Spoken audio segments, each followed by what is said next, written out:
being kept in the secret because of the reason that if people find out, they'll react incorrectly because they don't understand anything.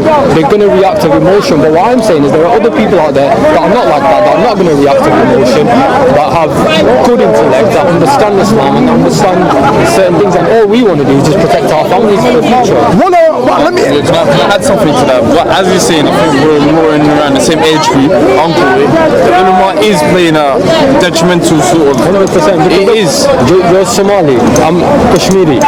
My ulama tell me things that they don't have no understanding of, zero understanding, because they don't even understand the language. So then they're going to confuse them. And the reason for that is because there's Kashmiri language written in Arabic letters, in Persian Arabic letters, like Urdu. You write it like Urdu? No. How you read it? Is that written down, Kashmiri? Kashmiri is not language. Kashmiri is just it was like Punjabi. The best way I can describe it is like, in Saudi Arabia they speak a certain language, but when you go to Morocco you speak in slang of that language. It's dialect, basically. So it's a kind of Urdu. Yeah, we speak like a Punjab. You speak a different type of. It's a street version. Yeah, it's a street version because in Kashmir there is no education system. Yeah, there is nothing. There's just war. That's all that happens. Okay, go on. I was trying to get from you an understanding. Alaikum salam wa rahmatullah. I was trying to get from you an understanding of why the ulama can't understand Arabic. Because I'll tell you why. Because there is no centralized ummah. There is no centralized position. There are people. I can go to Pakistan. In 2 weeks I'll be ulama. I'll misguide people. Why? Because there's no one above me. There is no one that can stop me from doing what I want. There is no central state that can stop me. Wait, hold up. You're not trained to do this, my brother. You're not trained to do this. Because of that, and this is because of I'm sorry to say this, I feel anyway, that this problem has been happening for about nearly 100 years now, that we've been blinded for, and but I do feel like the time is coming where people are starting to wake up a little. You seem to say that the time when we became blinded was the colonial era. I suspect that's what you're saying, because you said 100 years ago. Roughly around 100. Are you kind of linking the beginning, the onset of our blindness with the colonial era? No, I'm linking it more towards the end of the Islamic Empire as we knew it, and the beginning of the Sykes-Picot borders that broke us all up. I'm talking about that. I feel like from that point onwards, everything became nationalized. It was at that moment that Afghanistan, from what I remember, it just became a drug state. Before that, the people weren't like that. But all of a sudden, as soon as that happened, all these countries turned into places of sin. Lebanon, you go there, it's places of sin. But it wasn't like that 100 years before that. So you really think that, brother? You really think that we existed in a golden age up to the Sykes-Picot Agreement? I know you're not saying that, but you see, I know you don't mean it, but you're saying it, But I know you don't mean that. Up until that point, like you're my brother, right? At the moment, when we're a centralized group, we can always have a relationship. But at the moment, what's happening is everyone's just becoming their own god, in a way. They're making their own decisions. There is I don't have to listen to nobody. What you're saying, brother, is there's no aspiration of one ummah. Yeah, there's no one ummah. There's no one. Why I'm pushing on the question? It's my Islam. I do it my. Ibrahim. Ibrahim Khalid. Yeah, nice to meet you. Why I'm pushing on the question is because I believe that we lost. He's a naughty little child. I believe we lost that idea of an ummah long before the colonial period. I think that I understand that I wear several hats, and all of them I call aspirations because none of them are realities, and I understand the need. We were speaking last week about one of the problems of Pan-Africanism is that perhaps the tent is too small to accommodate all these people that answer to the description of African. Similarly, if you're going to have an ummah, you encounter the same problem. Here's the ummah, all of us together. The tent is too small to accommodate all of us. Inevitably, like bees in a hive, groups will break up. You had the Umayyad Empire. The Umayyad Empire was about the only solid, the last solid structure, and that was around God, he's going to start shouting now. And that was around the 8th century. That was about the 8th century. After that, you had the Abbasids. But while you're having the Abbasids in Baghdad, you have the Fatimiyya in North Africa and the Aghlabiyya in Sicily. And later on, a survival of the Umayyad fled to Al-Andalus. So you also have another caliphate, Al-Andalus later. You have rival caliphate. So as far back as the end of the Umayyad, there was no Ummah. If I may suggest, from my understanding, correct me, you're a lot older than me, and you remember a lot more, and you know a lot more. But from my understanding, it was from the beginning of Islam, when it was spread to Africa. From my understanding, it was the Africans that spread the religion to South America. It was the Africans that spread the religion to Europe. It was the Africans that went to Portugal and they seen that there's citrus fruits growing there. So they named it Portugal because that was a word that they used to use for citrus fruits. And it later came on to become Portugal. From my understanding, I don't know if I'm correct, it was African kings that sailed across to Hawaii. And when they landed in Hawaii, and the reason they were going to Hawaii because they understood this religion, that we are navigators. We have to spread this religion to every corner of the globe. They went to Hawaii and the first thing they noticed, there was a windy place. So Hawa, that's where the word Hawaii is. In my language, Hawa means wind. Yes, because it was a Buddhist that went there. That's what it means. They went there. But then history has been wiped out for us. Why has it been wiped out? Slavery come along. Most people don't even remember where they come from anymore. Most of them are probably Muslims anyway. So my point is, everything's been lost, buried, destroyed.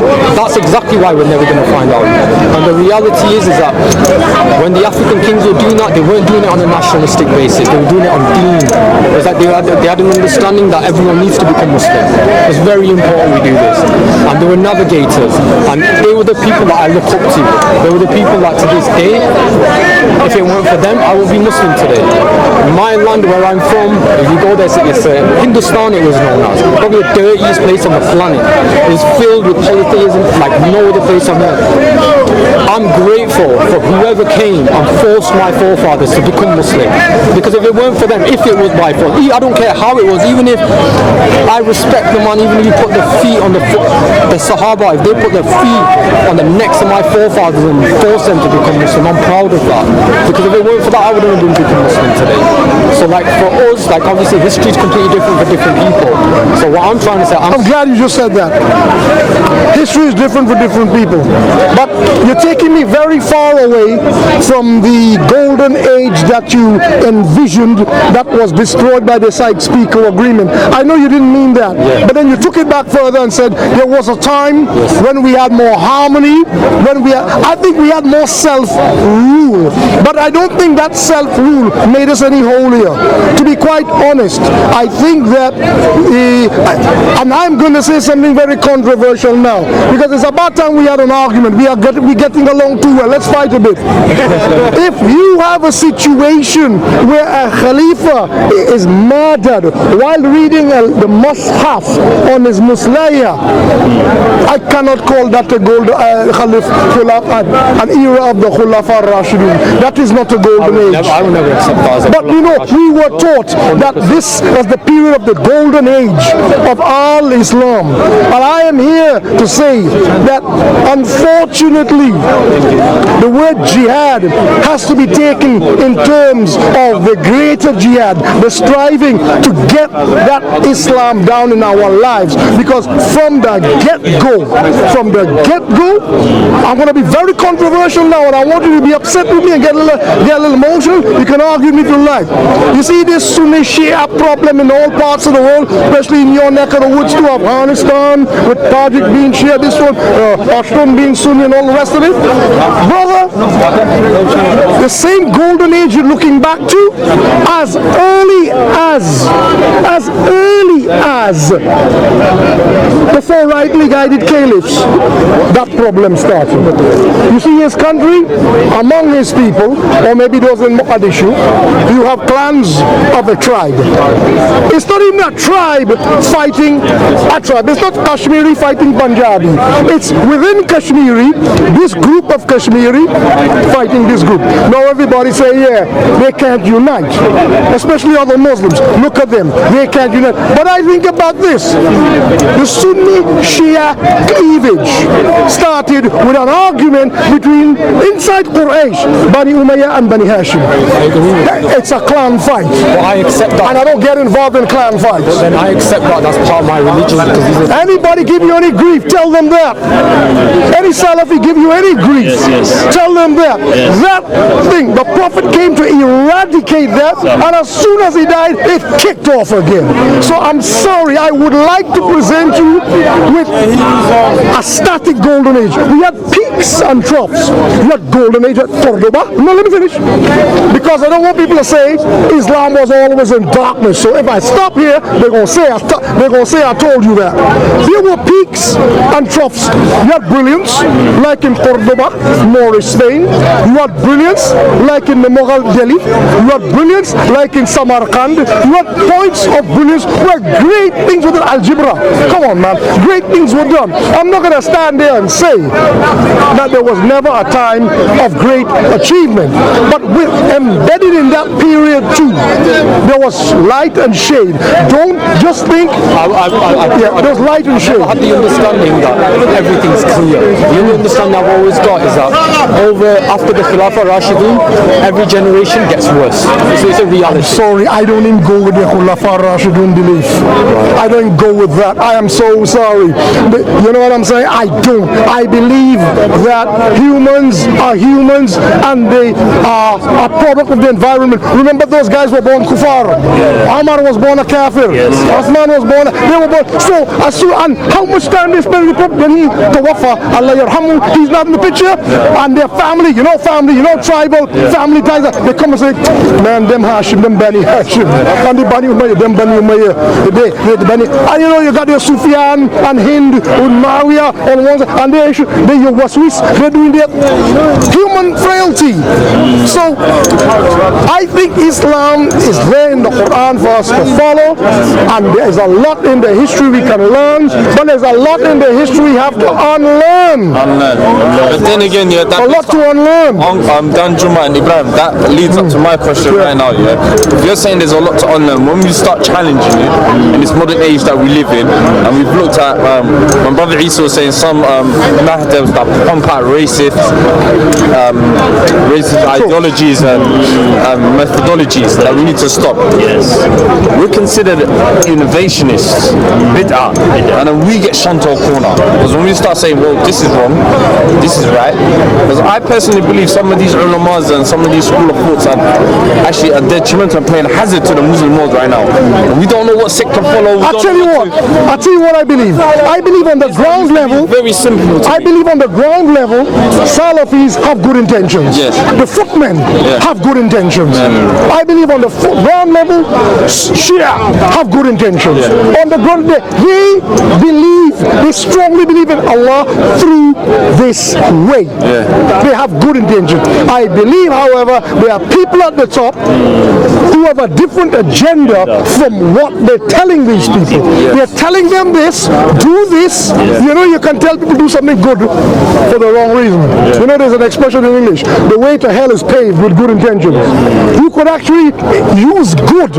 Shakespeare has a quote. You see, I was schooled in the English, the Western tradition. So I was a teacher, so I quote a lot of what I used to teach. Shakespeare says in The Merchant of Venice, the devil can cite scripture to his purpose. You got a lot of people who look at all of these pastors and priests with all these aeroplanes. These preachers who have their own landed strips. They're reading the Bible and taking people's money, man, and then putting their hand on them and making jinns come out of them, go in and them coming aside them, and then taking their money everything. Humans, we got Muslims who do it too. I'll tell you what I believe. Within my culture, the Pakistani culture, one thing that we struggle with is the influx of shirk, grave worshipping, these sort of things, and they believe this is part of our religion. They actually believe they have shrines everywhere, all these sort of things, right? The reason they're only allowed to do that, is because of the idea that everyone can practice whatever they want to practice in their own way, right? But that has a detrimental effect on me. When I'm living in in that surrounding area has a detrimental effect on people around me. But one thing I want to say, over the last 2 years, their understanding is changing. Right? What's making the change, in your opinion? Right, I'll tell you. Number one is that they didn't understand the Pakistani culture and the Indian culture. Obviously, with the lack of language, they have a lack of understanding. And now slowly, obviously, with the emergence of... So how do you explain it in the Arab world? The same sort of what you call bid'ah. How do you explain? People who have the language, they have the Arabic. In the Arab world, you have bid'ah. In our world, you have shirk. It's completely different. Ours is worse. Then people... Are you sure about that? I'm 100% sure about that. Have you traveled in the Arab world? Because I have. Right, I've travelled in some of the Arab countries. I haven't been to every South. I haven't been to your part of the world. I haven't been there. I will say that it's wrong. One thing that I think that separates a lot of things is, the Imam of Masjid al-Haram, he went to India and he went to Pakistan and he come back and he said one thing. He said, listen, this is what I found. I went to India, the Muslims, they were good, yeah, but they had no protection, yeah. And I went to Pakistan, the Muslims were bad. They were not good Muslims, but they were protected. That's the reason they were like in that state. Now it's almost like everything's the opposite. Now I also How do you explain that? How would you explain that? How do you rationalize that to yourself? What he said is that I've only the creation of Pakistan, in my opinion, has never been for the purpose of Islam. It was created on a lie of La ilaha illallah Muhammad Rasulullah. Anyone who creates a lie about that, he will be cursed of it. And this is what's happening to that nation. This is why there's earthquakes all the time. It's because if I today say I'm going to make a state for the Muslims, but then I implement something other than that, and I have a history with people other than that. I have a history where I've studied in Western universities and I'm completely un-Islamic. It's just the way it got put forward. We know who created Pakistan and why it was created, and it wasn't created for that. It was used as a lie. It's like today if I say I'm going to create a state for the Muslims, but in reality I'm not. Because obviously it's going to be cursed. So what I'm trying to say is that I also see... Can I interrupt you a little here? What would have been the alternative, given the heightened tensions in 1947-48? What would have been the alternative? You prefer Gandhi's alternative? What would have been the alternative? See, this is where I fail to see a diplomacy sort of approach to these situations. It's very difficult. You need to... Okay, no, but I agree with you. Pakistan was created kind of under false pretenses. All right, so we agree there.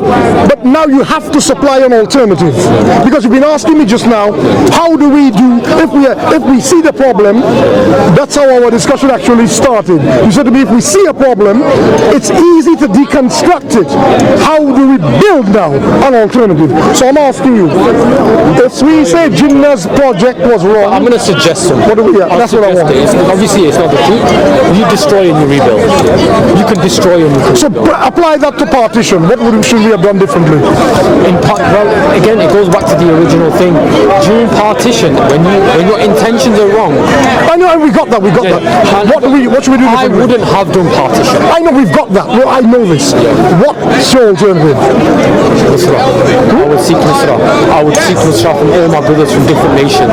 You're a Somali brother. You know the amount, you know that apart from Indonesia, India has the largest Muslim population in the world. More Muslim. Where they're going to seek this? That's not, I know that. What I'm saying to you is, in a couple of years, it is projected the Muslim population of India, forget about Pakistan and Bangladesh, India will exceed Indonesia. 100%. So where are they going to run to? The reality is they're being ruled by people that will never ever keep them away from underneath it.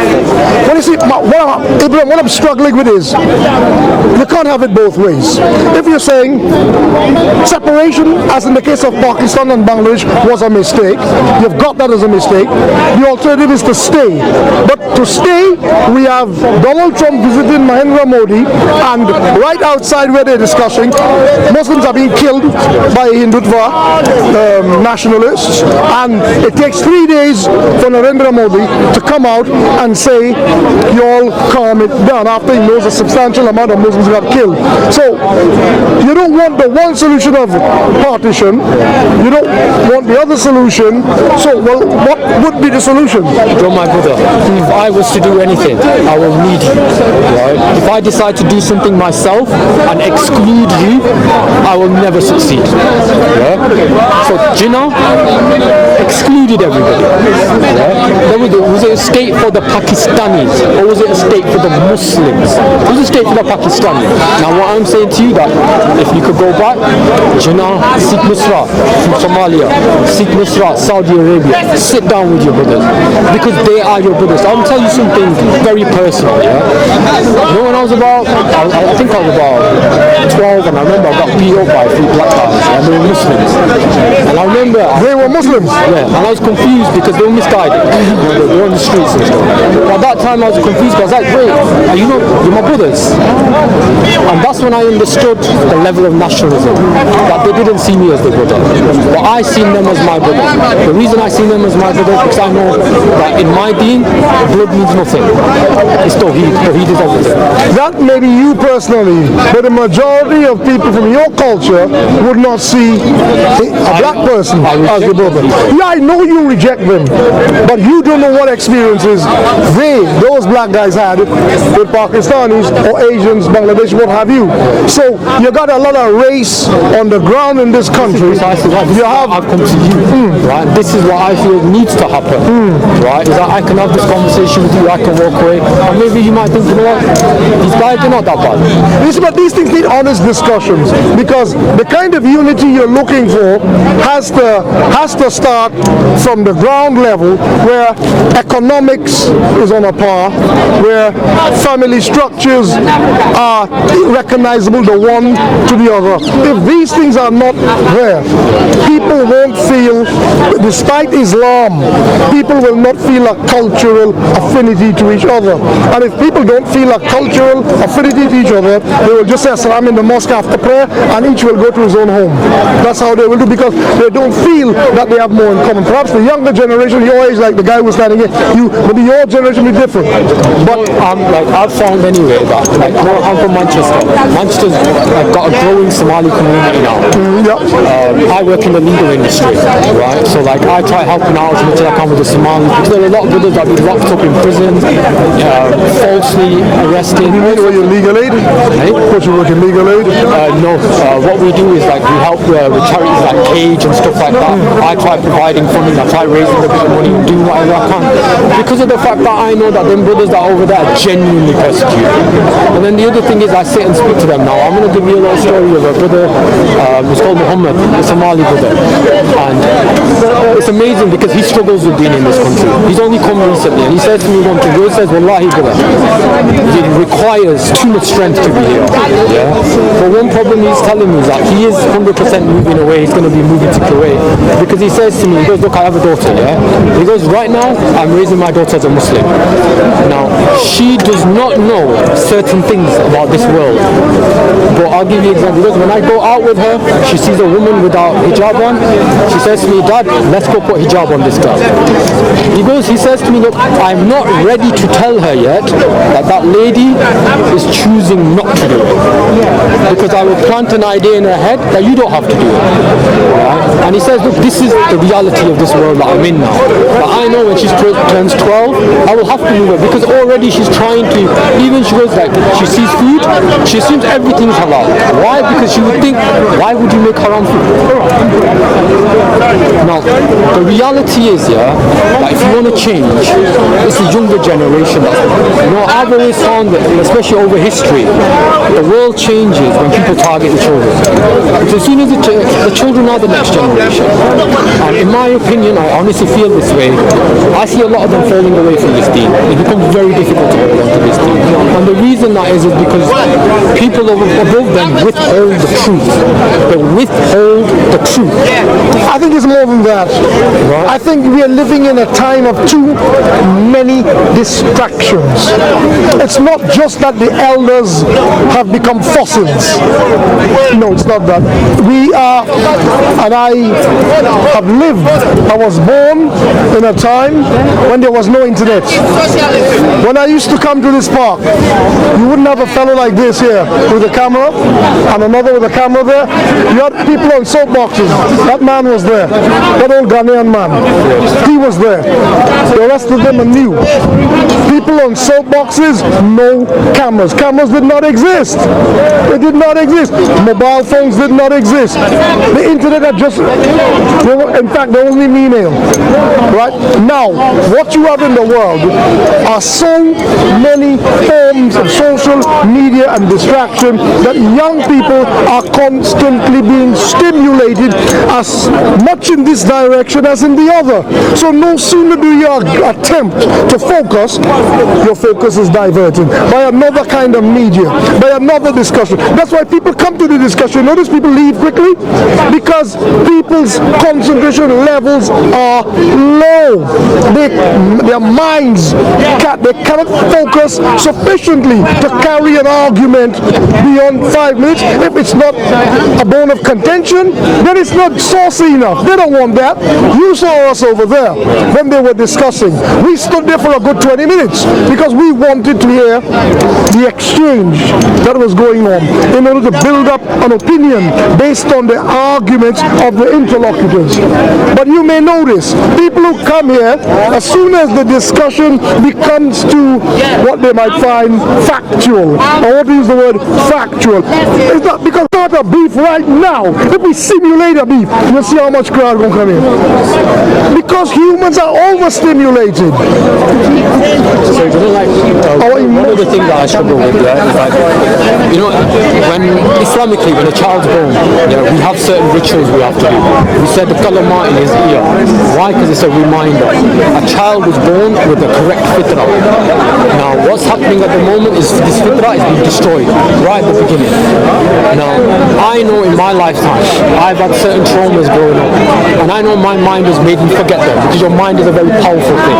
I will also go as far as say maybe it's not my mind, maybe it's Allah Rabbul Izzat who's helped me protect me from over certain things. Yeah? Now, in this country, we have no control over the children anymore. We can't even do these sort of things, and I'm afraid that for them in their future, they won't get them reminders that I used to get. I remember when I was 12, I was at primary school, and I went to the dinner queue, and the dinner lady said to me, you could eat anything you want. Don't ever think this food is bad for you. So I ate haram. Yeah? I ate haram. I was young. My sister seen me, she told my dad. Yeah?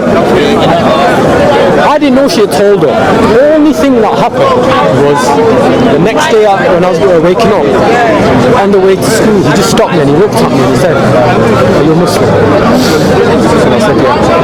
He said, don't forget that. To this day, I'll never forget that. Now, if I didn't have that, wallahi, maybe I'll forget. Now, I'm concerned for these children because I know these things are not going to happen for them at all. Now, if you're going to ask me why this is not happening, it's because people are not speaking up. People are not saying anything. Why not? Because they're afraid. They're afraid of persecution. They're afraid of people. I think not. I think you say persecution, but look where we are. Everybody, if you came another week, your ears would drop off at the filth that some people are talking in this park about the Prophet and about Aisha. So I'm telling you, people have freedom of speech. No, I know. They do. I know. People have freedom of speech. I know that, but there's something that I can't True freedom of speech. This guy over there, you know, with the great Make America Great hat, yeah? He doesn't know yet. Yesterday, the US signed a peace deal with the Taliban. Yeah? The Taliban have been under an 18-year war with the Americans, right? And they've defeated the Americans. Right? So today, what happens to the Taliban in their position when you just signed a peace deal? Yesterday they were your enemies, today you're your allies. In my opinion, I'm very much into politics and history.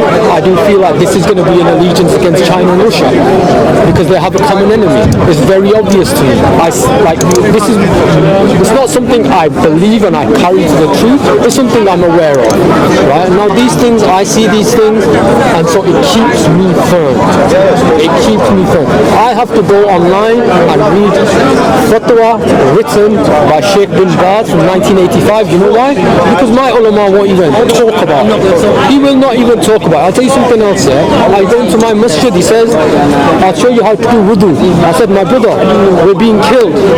Do you really think that it's important right now to be talking about how to do wudu? There's an elephant in the room. And you're still not talking about it. So you know what? No, I'm not having this. Right? Talk about the elephant in the room. Don't talk about flies, because we're not there yet. Once we're in a state where we're in a better, then we can talk about these things. When you speak to your father about the situation, your father is closer to the situation than you are. When you speak to your father about Kashmir, what does he say? What's his view? I'll be honest with you. They don't, even my grandfather was in there. I think he may, like, at that time, people, you have to understand, may have become Muslim just for the sake of it. Yeah? Because it was just that state. Now, my father was pretty much illiterate, so they didn't understand that there's a global ummah. They didn't understand that our world goes bigger than Kashmir. But we just discussed that, we just discussed that the idea of a global ummah had not existed for a very long, just a little bit again here. The idea of a global ummah has not existed for a very long time. Well, We it's discussed existed in my mind my whole life. Well, and it may have existed in your grandfather's mind too, but in a different didn't. way. No, I know it didn't. Yeah, but if people live in a village or an area, One change. the world is where they are. And I said to you today, with the rise of this internet and social media, our horizons are broadened. While we're speaking, this could be live streaming, and people in the Xinjiang province could be seeing it, and those who speak English could be translating it to the others who don't understand English. So what I'm saying is, we're living in two different worlds, so you cannot be too hard on your grandparents for understanding Islam in the way they did. I see it as a step at a time. Because you know, change, Allah will bring change. It requires patience. My father, you know, within my community, we had a lot of ill wills. We used to practice black magic. We used to do all sorts of things. When my father came into this country, the first thing he done, Why is he blocking the camera? Yeah, no. Yes, no, not that far back. Yeah. I don't really want to. So when my father, alhamdulillah, if it weren't for him, he's followed Quran and Sunnah, and he made us go to the masjid when I was younger. And how did your father come about that knowledge? Because society was destroying him, and somehow he got guided, and it was very difficult. And how did he relate that back to his father? Like your grandfather and talking about that change in him. How did that work out? Well, he didn't. He understood that it's very difficult for me to implement a new way of life over my grandfather. When your father had that change of heart, how old was your dad? About 40? Or 35? 35. And your granddad was about 75? Not less. Okay, like 60 something. My dad got married at 16, 15. Okie dokie. So, he's like his big brother in age actually. So, what I'm looking at is... I see a change every generation getting closer. So then you have hope. 1,000,000% I have hope. I know it's going to happen. There is no doubt in my mind it's going to happen. That's why it hurts me when I see Muslims of different races that are not able to come together. Because I know it's going to happen. It's going to happen. Whether you want it or you don't believe it because you've been told it. Well, it's organic. I think that sort of unity that you're after, the Ummat Wahida, is an organic transformation. It won't happen top down. You can't force people to be together before they're ready. What you can do is do what you're doing. You go around and preach the similarities. If I may suggest something, so my understanding of it is to bring about change, you have 4 options. Go on. You enter politics. Haram, you can't do that. You can't? Really? From my understanding. We disagree, but go on. Now, outside of Islamically, politically, I will still disagree with it. Because I will say politics is a pool of shit. Yep, it is. Anyone who enters it cannot come out clean. Yeah. And anyone who's out, if you're outside it, you can't make change at all. Okay, so I reject that then. Okay, so let's reject politics. Go on. Okay, the next one is change yourself and societies will change. Right. That is dependent on everybody doing what you're saying. The problem problem I have with that is at what point am I ready to say, okay, are we ready now? Should we do this? Good. So you reject 2, 3. Let's go to 3. Right, 3 would be jihad, fight. Right. You got the weapons to do that? Right. So I reject that. scrap 3, 4. Nusra. You seek Nusra from your leaders. Well. Right. Somalia, my brother, implement Sharia. Saudi, implement No, Sharia. but you bounce back to point 3 there. Because you have to implement jihad. No. Yes, you do. Yes, you do. Yes, you do. I will go back and I will say, the Prophet, peace be upon him, they established Sharia how? Nusra. They went to, who answered the call? Were there no battles? Before that, no. Of course there were battles. Which battles before the Muslims went to Medina, when they entered, the battles came after Medina. Yes. So I'm talking about, when the prophethood came up until Medina, before that. Well, then you have to suffer persecution in the meantime. And what was the prophet doing? They was going to places seeking Nusra. And you will have to suffer persecution in some of them. And that's why I'm saying we need to seek Nusra. What do you seem to be transferring the problem? Because Where are these countries that are going to offer you this? Which ones? Somalia is a failed state at the moment. Mogadishu part. I know this. So if you're going to seek succor in Mogadishu, Who's the leader of Somalia? Somalia is about four different countries. It's broken up further. you have any You have Somaliland, capital Hargeisa, Somali Republic, capital Mogadishu. You have a Somali area in Kenya, northwest Funchal province. You have Djibouti, French Somaliland, and then you have Somalis in Ethiopia and the Ogaden. So you don't have a united place you're running No, to. I understand that, but what I'm saying is I go to Malaysia, you go to Indonesia, any leader who accepts it, who accepts to take on the Muslims. That's it. We were talking about Indonesia before you came, and about a girl who got. Oh, you heard that bit, didn't you? That's when you came in. When we spoke about the girl, Indonesia. Yeah, they are sending all their daughters by their plane load to work as underlings and servants inside without mahrams because they are poor.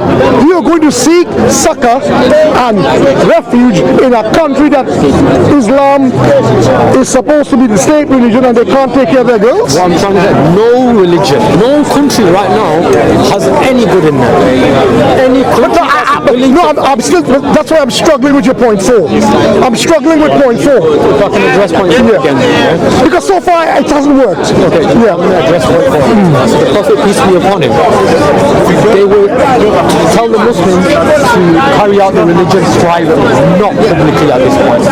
At this point, it was not public.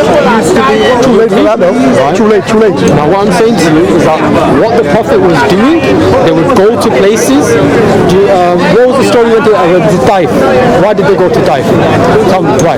Become Muslim. It's good for you. Accept this. No. Ibrahim, it's too late for that. What's the population of Muslims? 1.5 billion? It's too late for that. So your point 4 isn't looking so good yet, you know.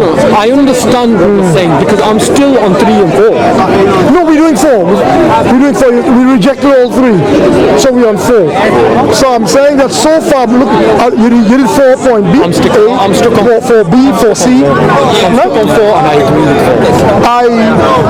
I see them as I see them the leader of Somalia. I see them I see them as I see point 4 as having as little validity as the ones you rejected before. It has as little validity, in my opinion. But maybe one day history will prove you right. You may be right. For my part, at this point in history, I don't hold up much hope for you applying the idea of hijrah to any other place, hoping that if in a Muslim area you can't fix up, that somebody on the outside is going to help you. Nobody will help us right now. They have besmirched our name, not only the West, some of our people, let me say this to you, some of our people have created a state where the minute it is heard you are a Muslim, you are not wanted. That's where we are in the world. One last thing I want to say to you. There are people out there that love you, that care for you, that think about you 24/7. They know what state you're in. They know what position you're in. They work in. They fight. Humanitarian organizations? Whoever they are. Médecins Sans Frontières, UNICEF. No. At the moment, we can't see them. Okay. We can't see them. But wallahi, I believe in them. I believe it will happen. And I believe that, when that day comes, even you will say, you know what, we did help people. Because, not everything is bad. Not everything is dark. There is a bit of light. And I believe that too. I have hope. That light will be perfected. I believe. I have hope in different things from the things in which you have hope. But what is important is that we're both Muslims and we both have hope. A Muslim should not despair. In this country, I try telling everyone, the main thing is, do not despair. Yeah. Do not let go of your So Allah commands you, do not die other than Say to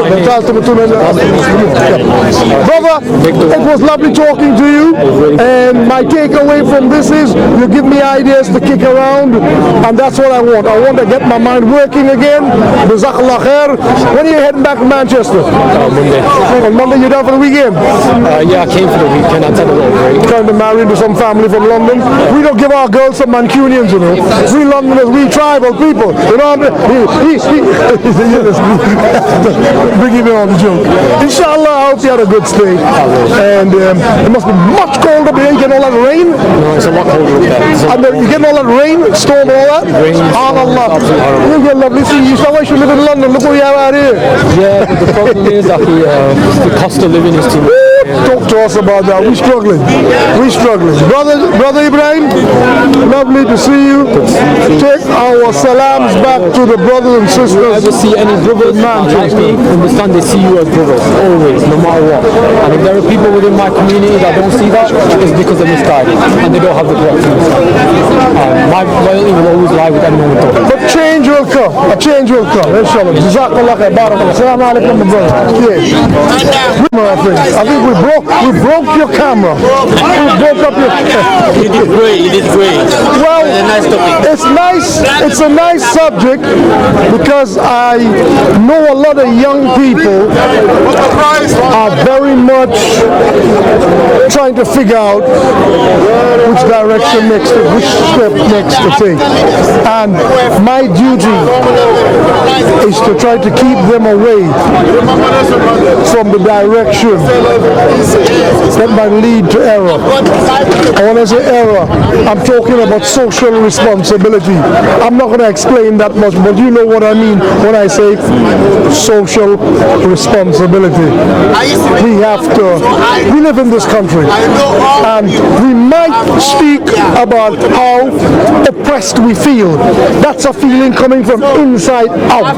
But actually, from the outside, I'm not getting that atmospheric pressure bearing down on me. He's speaking, you can hear him in your camera. And so are these who are going to set up now. And they're saying something completely different from what I am. And so I think we have a lot of freedom in this country. Now I know there is a catch-22 about freedom. The thing about living in the West is this. The West is clever. It makes you think you're free because you are free to do what you want, but you must think like everybody else. And that's the clever trick that they play. But what they have learned is the human mind is so manageable. If you make a person enjoy his servitude, he will become a happy slave. The West has learned that. And that's how they got us in chains. شنو هذا؟ لا مجنون هذا استعمار دفاع الاستعمار هذا خليه في حاله يعني. So that guy is on a platform. I just read it, he just showed it. He's defending colonialism. Read what he's all right. Yaki, I'm gonna wrap this up. Thank you all for your kind attention. Assalamu alaikum wa rahmatullahi ta'ala wa barakatuh.